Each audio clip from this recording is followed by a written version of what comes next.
Start. Okay.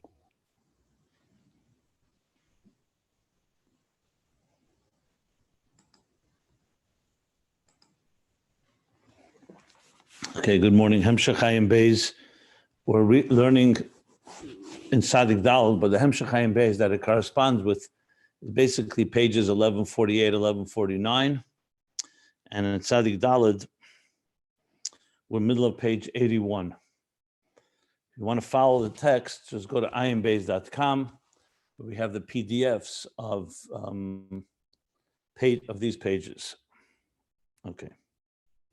So yesterday I gave a summary, an explanation of the themes here. I'm going to learn inside now. I'm not going to go over the summary again. If anybody wants to have a better understanding of the whole flow, I suggest listening to yesterday's program, to yesterday's class. It's posted on the Ayin Beis WhatsApp group. Okay.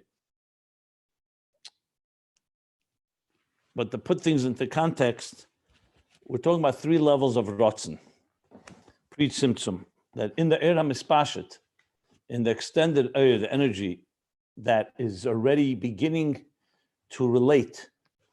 It's not relating yet, but it's an Eir that is now extending toward the process of beginning the relationship with existence, all in the Lifnei Tzimtzum paradigm,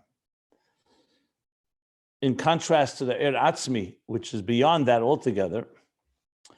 So there are 3 levels of Ratzon.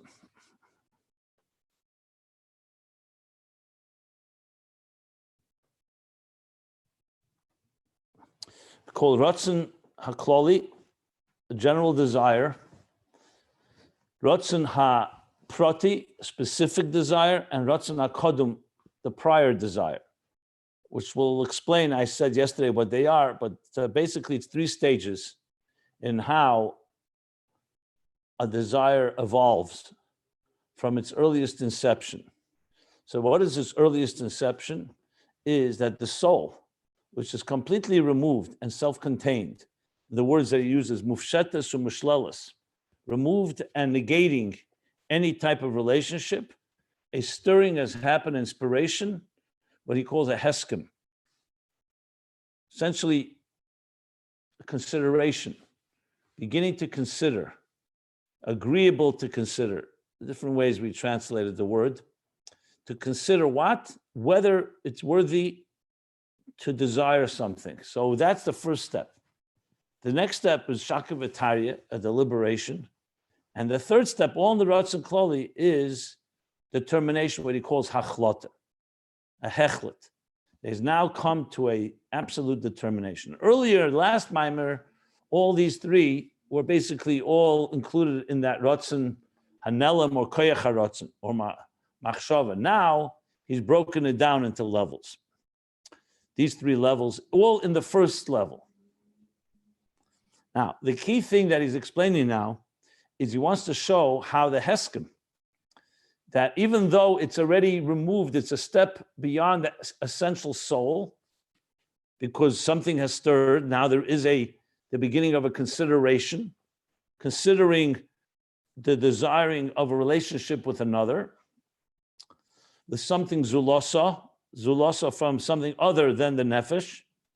He says that even though it's a yerida, compared to the etzim neshama, I'm reading the Atzmus HaNefesh, as he says in the bottom of page 80.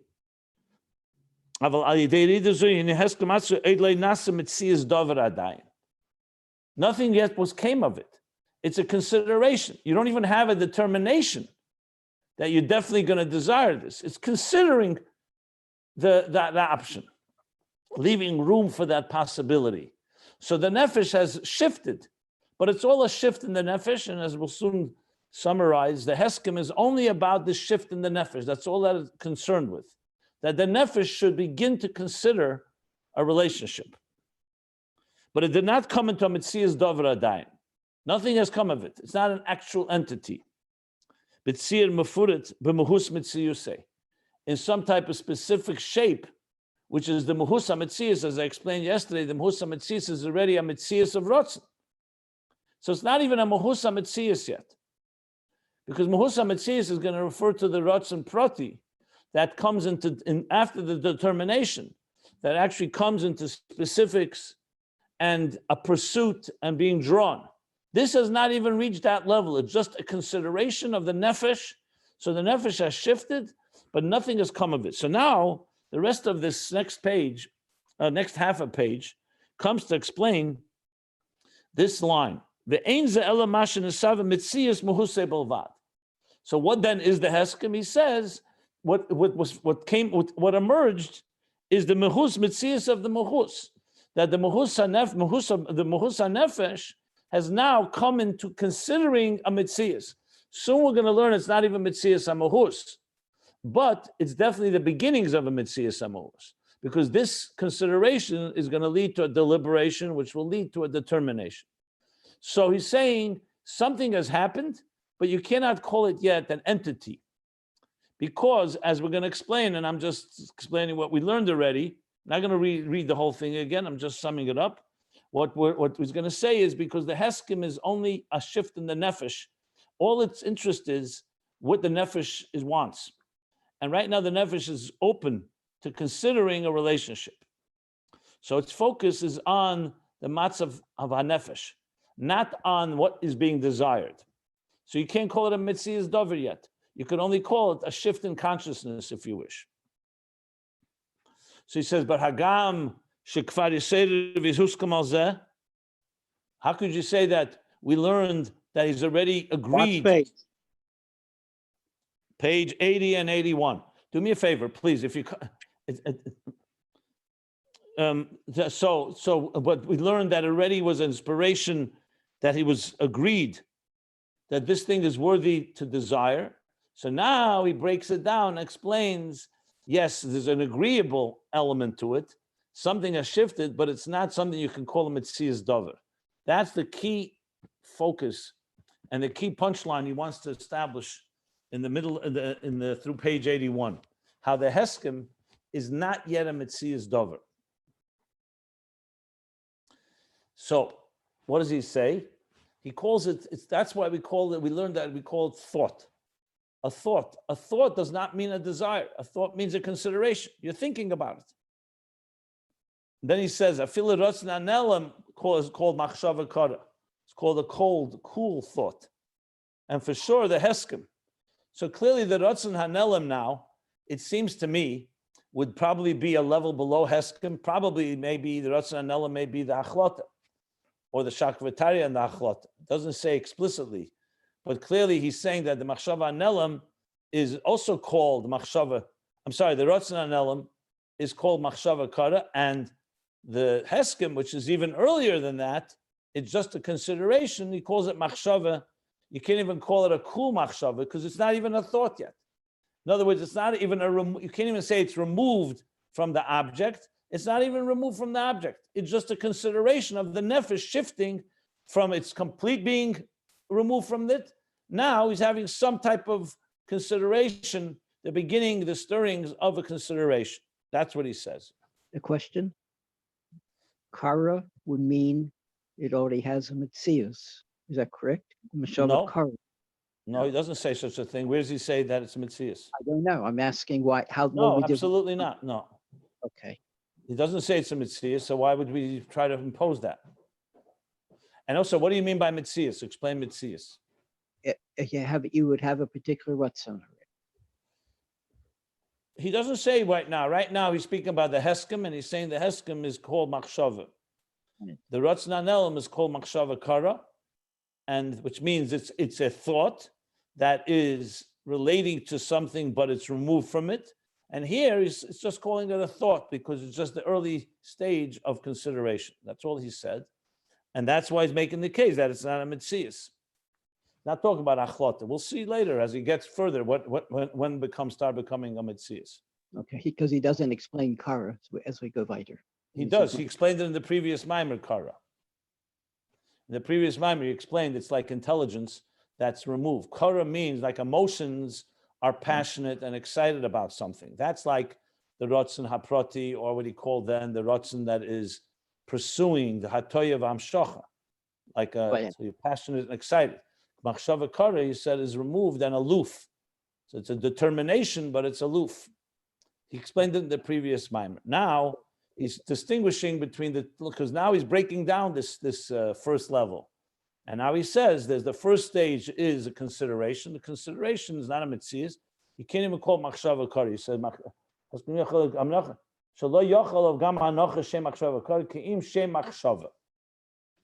okay.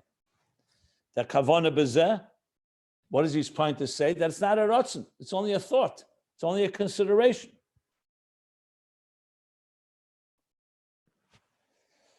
You know what? I am going to read inside based on after I explained everything yesterday. I'll read it inside, and I'm going to just read quicker than usual because we learned it. But now with the explanation, I'll just explain it in the words here. So he says like this: Kim Shem Achshava, that Kavanah Bezalishal coming to negate. It's not a desire yet. It's not a desire. It's just a consideration. It's a thought. Ki Yeseidu Shemevius Aheskem, the inspiration or the stimulation, the stirring that brought that consideration. Hurak Sheroy Lirtzis Avlei Lirtzis Bapel. That inspiration is only considering whether it's worthy to desire, not that it's desiring, actually desire. Is it worthy to desire? So the consideration is like I mentioned yesterday, someone comes and makes you an offer. And you say, you know what, I'll consider it. That's not a desire that you want it. That's not even a determination. I'm considering whether I'm going to want it.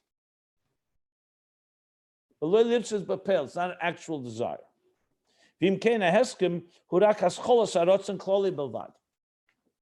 So from this we know now that the heskem, this consideration, is only the beginning of this ratzon klali. Remember the name of the first level. So we're talking now all in the first of the three levels, and the first of the three levels, there's three levels itself.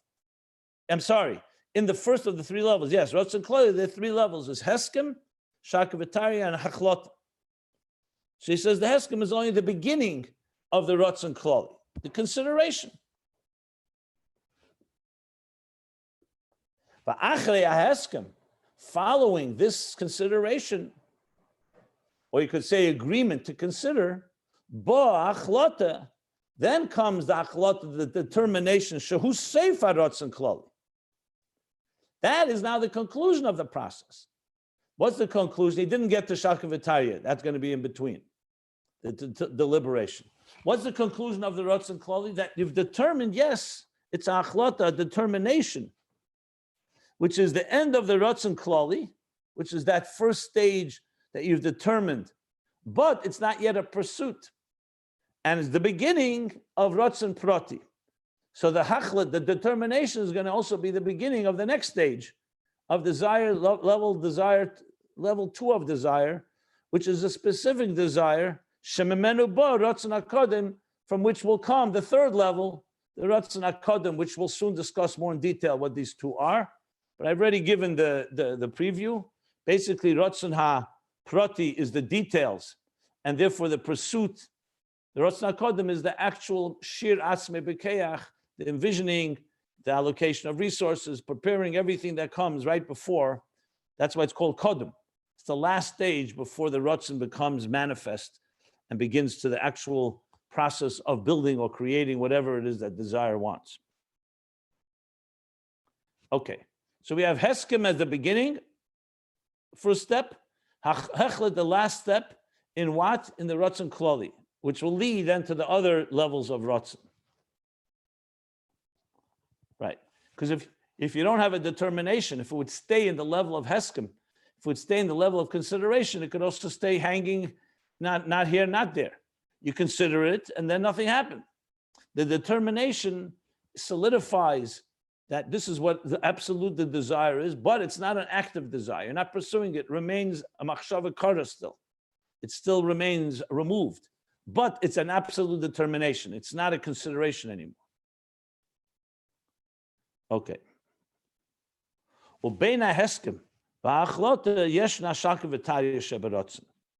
And between the consideration and the determination comes Yeshna, there's the shakal v'tarya, which we call deliberation. Shakal v'tarya is a type of weighing the options. within Ratzon. As I gave yesterday the example of Chesed ve'emes, when God consults Chesed ve'emes. Or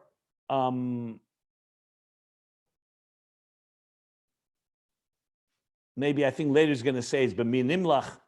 But the bottom line is, this is called Shaka v'Tarya.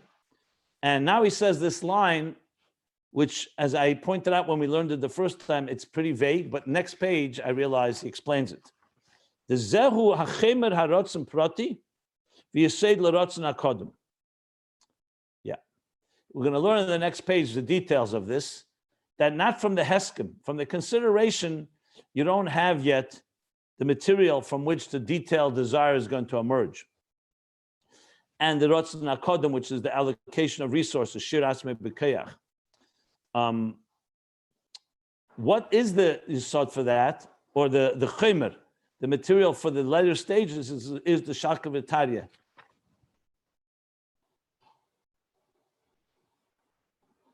But what he says later, it's not just the Shaka v'Tarya, it's the Shaka v'Tarya that leads to the Achlota. So when you read it here, it sounds like that between the Heskim and the Achlota is the Shaka v'Tarya sheberotzen, the Zehu chemer harotzen prati v'yesed l'rotzen hakodem. The Zehu, when you read it, it sounds like it's referring to the deliberation. On next page, he says it's referring to the achlota. If you look on line 10 on page 82, he says it explicitly. Actually, he says both. In the achlota zu sofa rotzen klov etchil rotzen prot dover mug kal yidei shaka v'Tarya the rotzen is gal klolos aproti anitza.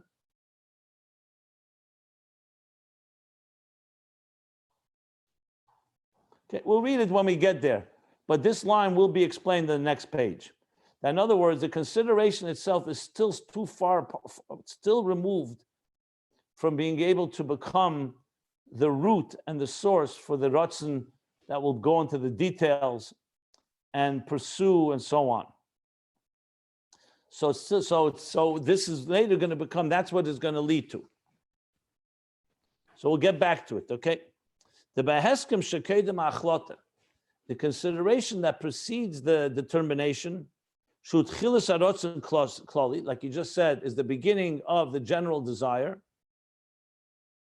Shadover kazer roy lirtzis, that a thing like this is worthy of being desired. Remember, it's considering whether it's worthy to be desired. Not only not only is it still a distant from an actual desire, which means the actual pursuit, the actual specific desire. But moreover, furthermore, it's still a distant even from determination. Because before the determination comes a Shaka v'Tarya, a deliberation. So therefore the Heskim is yes the beginning of something, but it's not only distant from the actual Ratzon B'Poel that will actively be an active desire that comes later, Ratzon Prati as he calls it here, but even from the Achlata, the third level in this own in Ratzon Klali, it's not even there yet, because there still has to be a deliberation. All it is a consideration, as we're going to explain in a moment. It's all the nefesh is shifting toward the possibility, leaving room for a relationship with another. The b'shaka v'Tarya zu ha'yochli is hepach ha'heskem ha'klali. This deliberation, within this deliberation, is possible that it should come, that it should be against that it should go against the consideration. So you can't say that it's yet a determination because the consideration is weighing possibilities. It's only a consideration. We're going to learn more about what this means exactly at the bottom of the page. But meanwhile, that's what he's saying. That the Shaka v'Tarya could actually counter and contradict, can be opposite of what the Heskem HaKlali, which is the general consideration of whether this is worthy to be desired. Because the question really is what does that mean, Lamaila? What does that mean? God's considering, and then it's possible he won't determine. So we're going to learn a little later what this means more specifically. I alluded to it yesterday. In a human being, you could say easily, you consider something, and then you weigh it, and you determine, you don't determine that I'm going to follow this desire. You never reach a determination. It just goes away because you're not interested. But Lamaila, you can't say that God considers and then decides not to. So he's going to explain what it really means is that it's removed from anything tangible and concrete. Can we ask the question? The word that it's hepech haheskem hakloli, we'll discuss it a little later. So just bear with me on this. I'm not going to explain it now further because I want to read it inside. Yeah. What's the question? But the heskem, no matter what the conclusion in Shaka and Tarya, heskem is always there because we're saying this is the nefesh itself, which is expressing itself in the essential desire. So it sounds like the Shaka and Tarya won't affect the heskem. It may just change it or put it off. Well, here he says hepech haheskem hakloli. How do you explain that hepech? That's what my question is. So maybe you're misunderstanding what heskem is. Heskem is a consideration that could end up not being that way. It's exactly what he's saying. If it's okay, but we have defined it as being an essential idea of the nefesh, not as being. That's central. 1 second. Where'd you get this word? It's a consideration of the possibility of giving room of a possible thing, but it could also end up not being determined that way. Does it mean having a child? Does it mean making a home? Is that what heskem expresses? And if so, you can make the decision that the Shaka V'Tarya concludes that you don't make the determination to proceed. That's exactly what he's saying here. Yes, exactly. But it doesn't change the heskem, in other words. Well, the heskem was just a consideration. It's like saying, I'll consider this job. And then I said, no, I'm not doing it. I considered a home, and I'm not going to build a home. That's what it means. But the heskem, in other words, the heskem is an expression of being alive, being you, of your essential self. So this is your words. It's not the words of this mimer. Okay. You're coming with an assumption, and then you're asking a question. Maybe your assumption is wrong. That simply means that the nefesh, which was completely removed from everything, is considering the possibility of a relationship. But it's not a determination. That's the whole point he's making. He did not determine, and it did not yet even go into a deliberation on the matter. That's what he's saying here. I understand that. All of that understood. Very good. Okay, so fine. Good. Let's go weiter. We'll see. Thank you. And if you heard what I just said before you asked the question, I actually addressed this issue. Is it possible that by God there can be a heskem, that there should be a consideration that should not lead to determination? That I said, I'll discuss this later at the bottom of the page more in detail. Okay, thank you. Sorry. But by human being, for sure, that's the case. How many things do we consider and then we decide not to do it? V'tama dover, and the reason for this is the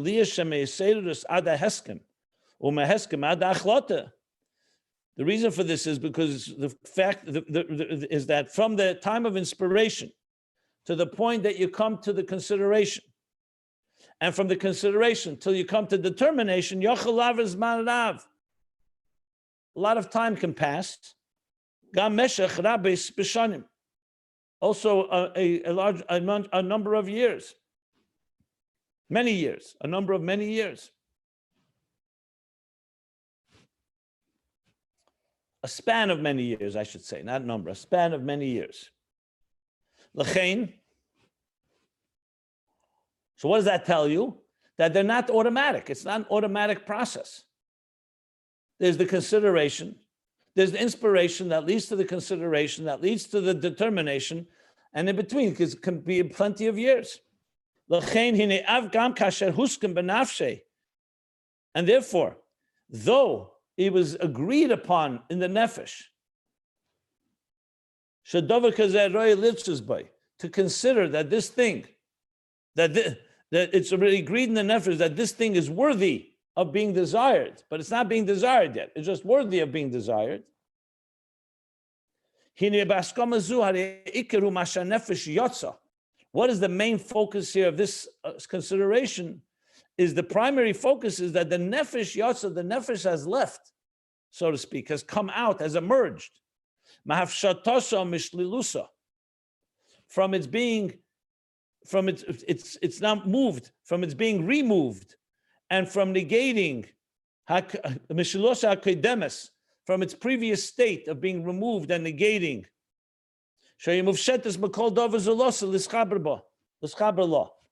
It was completely removed from every other entity to connect with it. The soul on its own was not in that place. It was completely removed. Now, now it's gone a lower level. It moved from the state of the etzem nefesh, which is removed from it all. It's gone down from the personality, the actual muhus of the nefesh. He doesn't say muhus of muhus, but it'll help understand what he's going to say soon. Meaning the actual personality of the nefesh on its own. To connect or to attach or to have a relationship with another, with something other than itself. V'hainu, which means shebahaskama zu hanefesh yitzas miklal hafshata v'shlila, and that in this agreeable state, in this agreement or in this consideration, that this thing is worthy to be desired, the nefesh has left or emerged miklal hafshata v'shlila, from a state, from that state of being removed and negating, and it's now come to another state where there's leaving room, there's room for the possibility for being drawn and inclined and drawn to something other than itself. So what do we see from this? Hade? The inyan haskama misyachas yesel al maimed matzav umatzav hanefesh, that the consideration relates more to the state and the position, the state of being of the nefesh, more than the relating to the thing that arose in the consideration, meaning the object of what he wants or what he's considering to want. So in essentially the level of consideration, the focus is on the gavra, on the one that is considering, as opposed to the focus being, or primarily, and not as much on the focus of what he wants, whether he wants more than what he wants. Let's put it that way. That's the focus of consideration. So it's far more a nafshizdika expression. It's more of like the nefesh now shifting. And that's what the Haskama is about. Later we'll learn that the achlata, the determination, is the other way around. The determination focuses on the object of desire, not pursuing it, but its focus is now on the object, not just whether I want it, not just whether I am ready to want it or whether I'm considering to want it, but an actual determination that this is worthy of being wanted. So in the language we spoke about, and I'll say it again, if you talk Lamaila, when the Eibishter wants us to do a mitzvah, is the focus on Hashem who wants the mitzvah, or is the focus on the mitzvah that which is what he wants? And the answer is, in Kavanas HaMitzvahs, you need both. The truth is, that we do all mitzvahs, as I mentioned earlier, classes back, that person should do all mitzvahs, a lenient mitzvah, just like a severe mitzvah.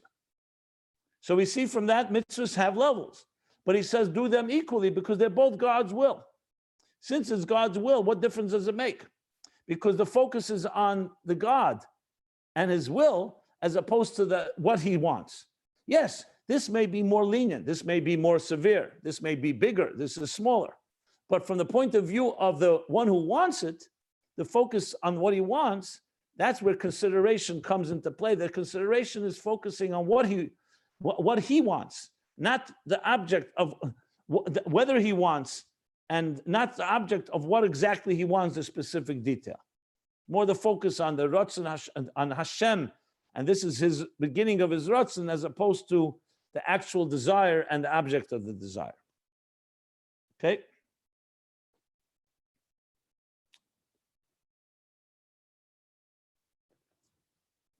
Zeise Medes, In other words, this means asher beheskem zeh, that with this determination, nischadish chidush dover ba nefesh. This determination, he's going to say, the chidush that it creates, nischadish something, a new state of consciousness in the nefesh.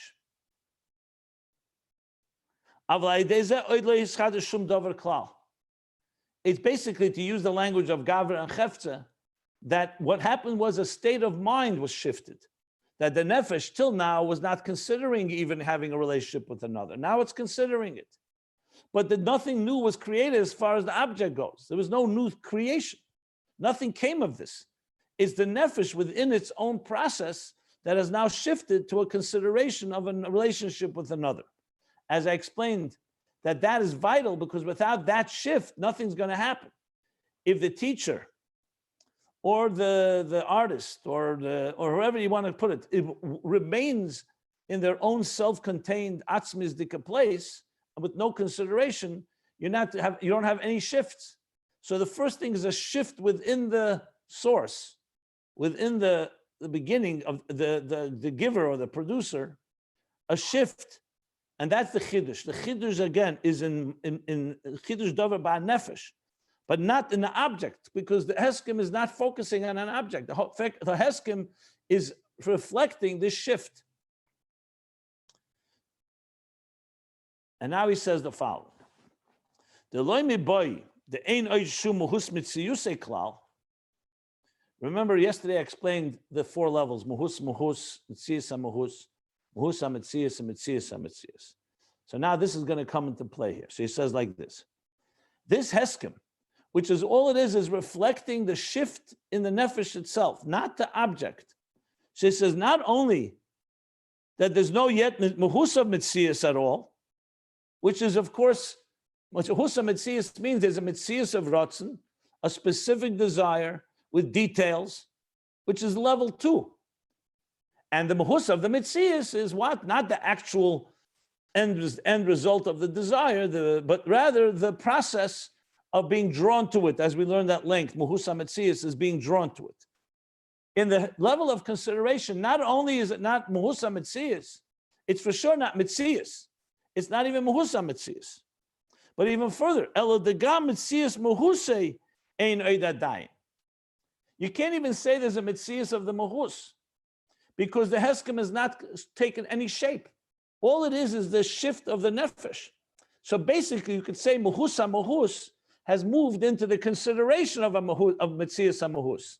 But it's not yet a Metzias HaMehus, because it's still only a consideration. All it is the shift of the Nefesh. That's all it is. It's an important shift, qualitatively speaking.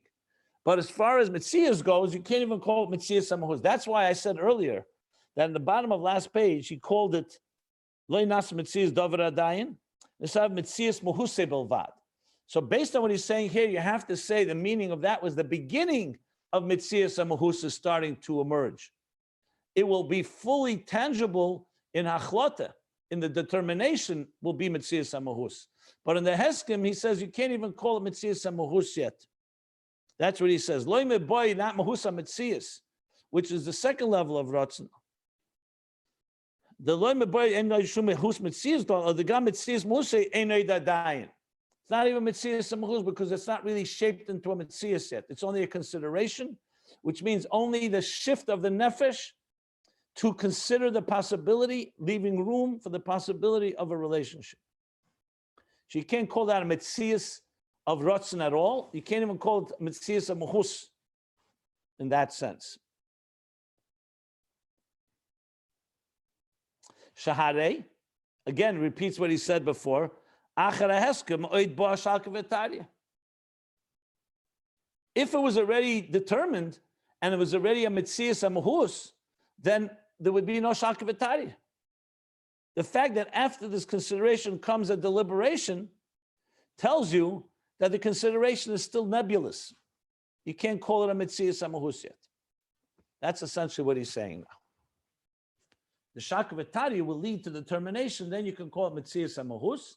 From Metzias HaMehus, you'll get to Mehus HaMetzias and to the Metzias of Ratzon. Okay? That's the additional explanation as based a lot of what I said yesterday when you learn it clearly focused. Does anybody have any questions? Because I'm going to read now. I'm going to continue. Yeah, I think that the line there, I thought this was my impression. So you're saying mamish opposite, but it says that after the Shakaritaria, then you come to Mahus Mitziuso.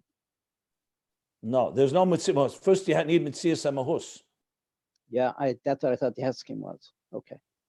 No, he says no. He says, look, read it. Yeah, I did. Okay. He says, Loi Mabai, he says clearly. The Game Mitzias Mose ain't Eidadayin. That's explicit. That's not even a. Yeah. That's לאחר ההסכם, not לאחר השקל וטריה. Shari Achar Heskem Oid Bo HaShaka V'Tarya. That means that the Heskem is. לאחר ההסכם, nothing is there, but לאחר השקל וטריה is already different. Then it's going to be the Hachlota. And that's when Mitzias Mahus will manifest. Yeah. Right. Right. But it's so what does it say? Im Yos Shakitari who will Mahus Mitziuso shall Ratzon Atzma. I didn't read it yet. I stopped here, asked if there's any questions still here. Okay. Now we're going to continue reading. Okay. Okay, good. So it's very clear stated that the Heskim is not substance yet. Its real primary focus is a shift in the consciousness. I don't even know if you write word is consciousness, but I'll call upon him a shift in the state of the self-contained soul. That it is now considering whether the worthiness of a relationship with another. Which is called Mahus HaMahus. I explained it that way. It doesn't say that explicitly, but the Mahus HaMahus would seem to be the nefesh, or completely on its own without any mitzias yet, nothing outside of it. Now it's starting to stir the consideration of a relationship, which was going to become a mitzias of a mahus, which will then lead to a mahus ha-mitzias and to mitzias mamish, mitzias ha-mitzias. If the Yerida, if the Haskama causes a Yerida nefesh, is that not moving away from Mahus Mahus? And he says, but it's still not mitzias ha-mahus. He says it clearly. He said that, yes. If you read the bottom of last page, he said it's not etzem ha-nefesh, it's a shift. I just said it's a shift. That's significant. But it's not a shift that can create a mitzias dover. There is no mitzias dover. All you have is a shift within the nefesh, two states. Either nefesh is completely removed or it's considering a relationship. That's the whole point. But you can't call it a mitzias. That's why you have to go back to the mimer, back to the bottom of last page. We made it very clear. Ein a mitzias, even though look, 2 lines from bottom of last page. He's sticking, that is the key thing you have to always remember. In learning these Maimorim in general, especially a Maimer that is so profound and deep, it's vital to be true to the letter of the words, or else it's very easy to wander off in your own thoughts and theories. If you have to be true to these words, and then you keep on track, and then you try to understand what he says. As I've always pointed out, it's not how we understand it, it's what he says here. And then we're trying to understand what he says. So I'm sticking straight to the words. Now he made it very clear that it is distant, not only from the mitzias of the dover, it's even distant from a hachlota, from a determination. And now, in further terms, he said, not only is it not a mahus ha-mitzias, it's not even a mitzias ha-mahus yet. Ein eidadayin, mitzias ha-mahus. Because after the heskim still comes a process. The heskim is only a shift in the soul's consideration of a relationship with another. That's why I'm being precise with the words I'm using here. And earlier you said the Shaka V'Tari could actually contradict that heskim. So it may not even come to fruition. So how could you call it a mitzias dover? Okay. Now he says like this.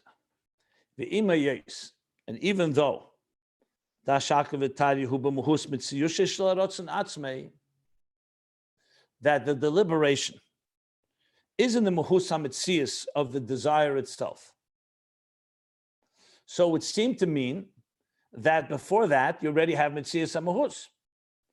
Because the Shaka V'Tari is already in the Mahus HaMetzias of the desire itself. And he explains, because this is not Shaka V'Tari in Seichel. We're talking about a Shaka V'Tari in the desire.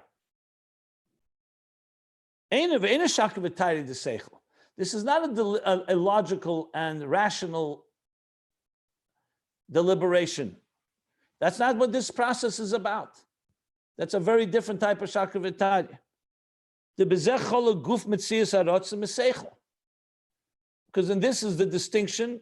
What distinguishes the body of the actual desire of the guf metzias harotzim, the body of the existence of desire, from seichel.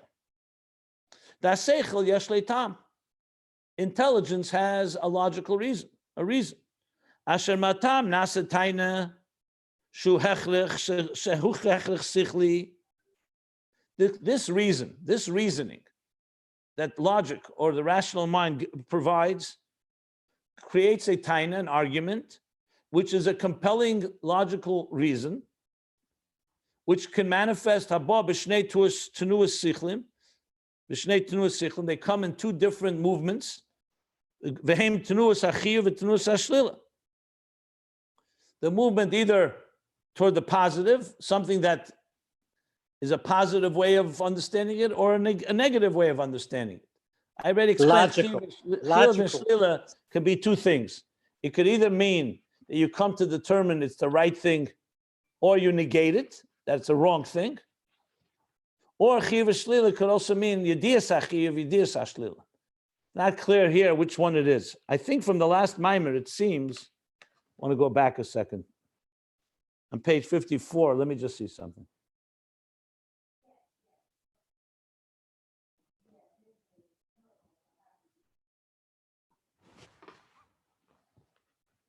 It's not clear positive which one it is. In Pashtus, it's not Yediyah. In Pashtus is Seichel brings you or to Chiyuv or to Shlila. Yeah, I just said, because I'm not clear, you could either, the Seichel is telling you this is a good thing, basically, this is something for you.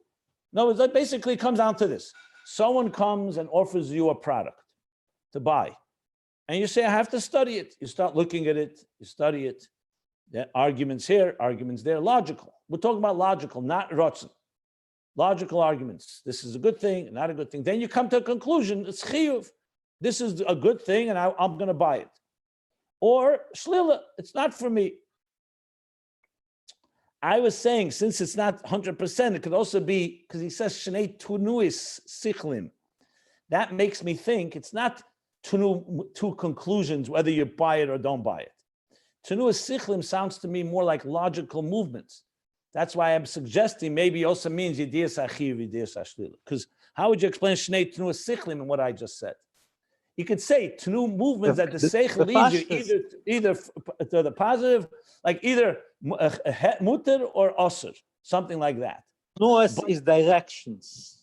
Two directions. It's movement, but directions, tenuas sichlim generally means that tenuas sichlis is usually not necessarily only a conclusion. It could also be two ways of understanding something. That's why I mentioned maybe chiv and shlil is yediyas achiv.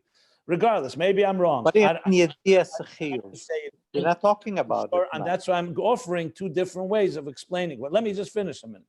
That's why I'm suggesting two ways to explain it. I said the first explanation, but pashtus means that the seichel leads you either to say it's a positive thing, and therefore, let's say it's permitted. Let's say like Hillel would say that's mutter, and Shammai would say osir.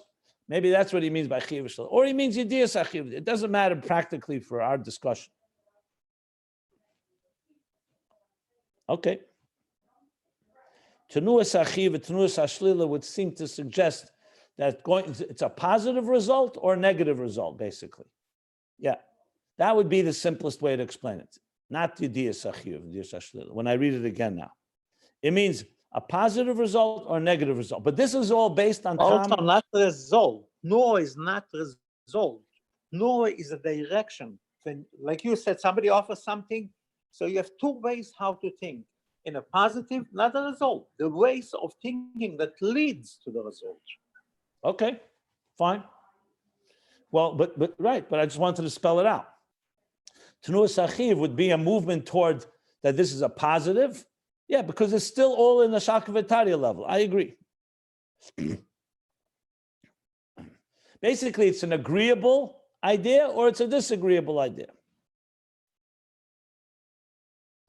This is Shakavitaria with Seichel, Tam. Avol, Mitzias Muhusei Shel Harotzen. Now he says Mitzias Muhusei. Before he said Muhus Mitziusei, which was also a confusing element. I'm not positive what the difference is, but let me read it and then I'll try to explain it. So it says the Mitzias of the Muhus of Rotzen, on the other hand, who said Kishem she'en le tam, since Rotzen is beyond reason, it precedes reason, just like it has no reason. Kach ein le taina hechrachis. So too, it does not have any compelling argument. Remember, we said with Seichel is based on reason.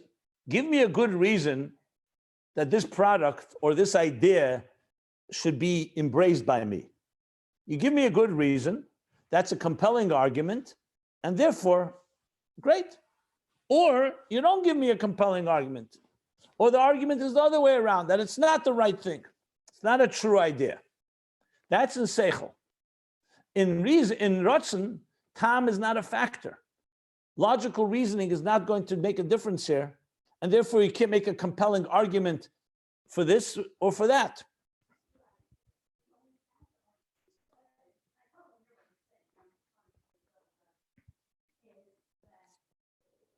The Zeu Mitzias Muhusei Mashu Reitze.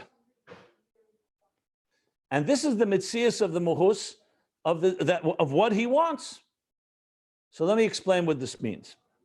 Remember, we said the Muhus of Muhus, or at least the Muhus HaNefesh, is the better way to say it, is in a state that's beyond any desire, is beyond any relationship, even a consideration. Then comes a point of a heskim, a yisedurus, an inspiration that he is now agreeable or is considering the relation, whether this relationship with considering a relationship with another. We said that's not even yet Mitzias HaMahus. Mitzias HaMahus is when that desire takes on a form and shape. No, let me correct myself, not a form and shape. That the desire becomes a solid desire, not a consideration. In other words, post-Shakavitaria. The Shakavitaria is not a logical one. It's more like I said yesterday, intuitive or resonating or different factors that, like, I said, for example, when the Eibishter considered, should he create the world with emes or chesed? It's not a seichel discussion. Emes made its argument that the world is filled with emes. The Eibishter, at the end of the day, wants to create the world. The want is more powerful than the logic. The logic is a result of the want. First you want, and then you create seichel. Remember, we're not talking about a rotzen al pitam v'das. In creation, first came a rotzen, then came chachma bina das. The truth is, by us, we also have such ritzenus. The rotzen atzmi, for example, of love of a child. Or I mentioned the rotzen atzmi of having a home. Or the rotzen atzmi of having a home. The rotzen atzmi of ein odam b'loy isha. These are not based on seichel. This is based on wiring. Even kipshutoy, are wired as gashmis. You don't have to go so high. Taiva gashmis. You have a rotzen to something. It's not based on seichel. I didn't want to use taiva because it has a negative element. Just 1 second, please. 1 second.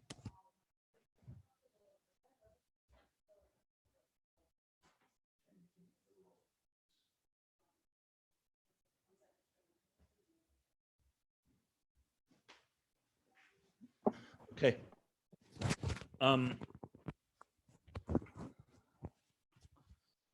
Yes, it's correct. A taiva would be an example. A rotzen, a person has a desire for something, but it's not based on logic. So this desire, this doesn't mean you can't have a shakavitaya in the desire. You still can determine. You mentioned a good example. Let's say a taiva. Let's not even say a chaz v'shalom, not a taiva, taivas isur. A taiva, a desire for something. Or as I said, a desire for home or whatever it may be. You still can have a shakavitaya. Is it something you're actually going to do? I'm sorry. Is it something you're actually going to determine or not? What the factors are that determine whether you're going to determine the consideration into the consideration will become a determination is that there are many factors involved. As I said, I gave a few examples. It could be, for example, a taiva comes up in your heart. I'll use your example. And you know what? And then you suddenly say, it's not worth doing it. The Eibishter doesn't want me to do it. That's not necessarily a tam sichli. It's because you want to do what God wants. It's just your instinct is, I'm not going to do it. The point is, shakavitaya here, especially lamaila, comes down to this. The consideration is just the stirring of the beginning of the possibility of a relationship. Now is coming a shakavitaya that's not based on tam. Therefore, it's not based on arguments, because no arguments or reasons are relevant yet. The desire for creation has emerged. In what form? A consideration of a desire, I should say. And it's not yet come to a determination that this is definitely what's going to be wanted and desired. It's still in a state with a nefesh, or in this case, etzem ha'oir, or ispashtus ha'oir, has not yet moved into a rotzen of what's called hachlota, a rotzen muchlat, that this is absolutely what is determined. It's still in a state of consideration, similar on lower levels where the artist has not yet determined which type of art.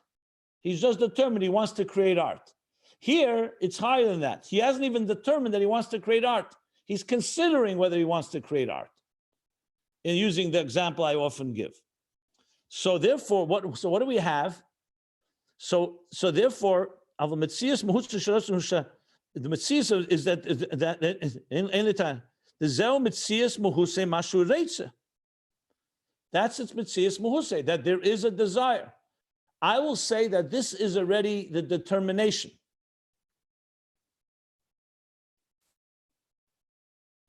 Because he said earlier that the consideration is not yet a Metzias Muhus, because it's only considering it.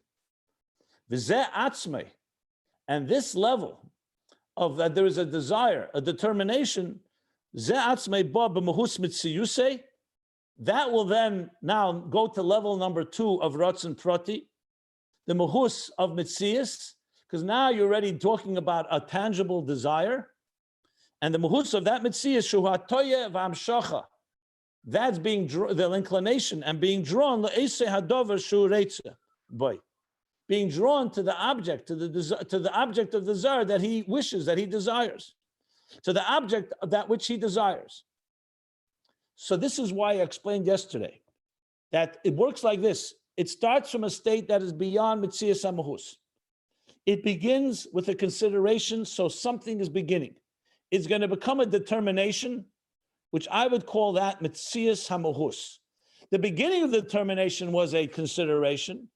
Then came a Shakav V'Tarya. Then came the determination from the Metzias of the Mahus, which is still all within the Mahus because it's a determination, but it's not being drawn to anything yet. It actually then goes into Mahus HaMetzias, that it becomes now the being drawn to the object. Like if you recall, I mentioned 2 examples, that Dibur Sheba Machshava becomes Machshava Sheba Dibur. Or the Guf Sheba Nefesh, the Metzias of the Mahus of the Neshama, becomes the Mahus HaMetzias of the Guf. So basically, that's where they meet. So Mahus relates to the Nefesh, in this case. And there's a Ratzon that relates to the Mahus HaNefesh. In that Ratzon, there's the beginning is the consideration, and the end of the Metzias HaMahus is the determination. The other end of the spectrum is the second Ratzon. The second Ratzon is now relating to the object. And there's the Mahus of the Metzias is being drawn to it, and the Metzias of the Metzias would be the actual Ratzon Kodem maybe, or the actual Ratzon once you, the act of Ratzon. Or the actual Ratzon, the object of the Ratzon, if you wish, or the Ratzon as it relates to the object. The word rotzen kodum is a little bit sound not so perfect, because kodum b'derech klal means ahead for everything, and here is the last level before the ma'aseh. But that's how it is. Well, since we didn't discuss it yet, I'm not going to jump. It's next page. We'll talk about it more when we get there. I told you it's shir atzmei b'keich. This is the level he's calling it. He's calling it rotzen kodum, meaning kodum el agili. That's what it means here. Not machshava gduma da'ak. That's not what he's referring to. Okay. The only problem I have so far is one.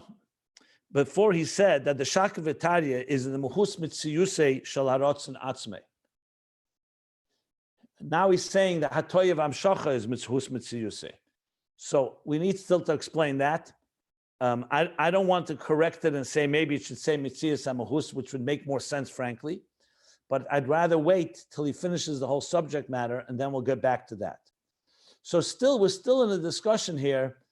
Okay, so what he's determined here is, now he's going to go back to Mehusa Mitzias, the discussion of Mehusa Mitzias.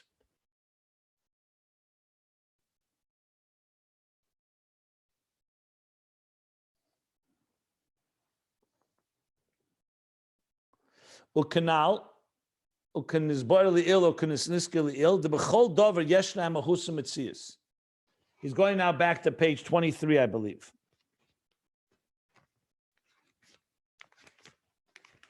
No, not 23. Let me see.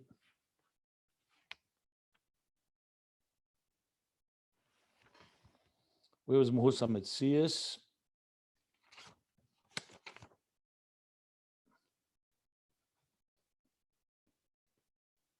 Yeah, page 26. I'm sorry, page 26. So he says, we learned earlier that everything, the Bechol Dovan, everything, there's a Mahus and a Metzias. I explained yesterday what that means. Mahus means Mahu. The person is the Metzias. A person exists. Mahu is asking, what is his identity? What is his personality? That's Mahus. Hinekenu gam berotzen. Same thing with rotzen, desire. The mitzias, muhusei ba muhus mitziyusei. From the substance, so to speak, from the descriptive, from the structural element of its personality, comes the personality of its structural level. Which means like this: from the mitzias muhus, which is the muhus nefesh, has now been shaped in a mitzias of a certain determined desire. From that will emerge the muhus of the next level, the spirit and the identity of the Ratzon Hagoli, which is going, and Ratzon HaPrati, which is pursuing, the Hatoyev Amshach, pursuing the object of desire. That's why I gave the long explanation yesterday, that from the Dibur of Machshava comes the Machshava Shebedibur. So from the Keli of the Oyer comes the Oyer of the Keli. This is always the case in any progression. So the highest level of Oyer remains removed. That's Mehusa Oyer. The lower level of Oyer fits into the higher level of the Keli, of the next level, when it comes to Eris and Kalim. Here there's no Eris and Kalim. Here's Mehusa Metzias of the Ratzon. And I explained the following, that if you're talking about the determination of the Nefesh to desire this, Metzias is already focusing on the actual object. And there, the Mahus of the Metzias is being drawn to it, and the Metzias of the Metzias is the final, actual, the Ratzon for the actual object.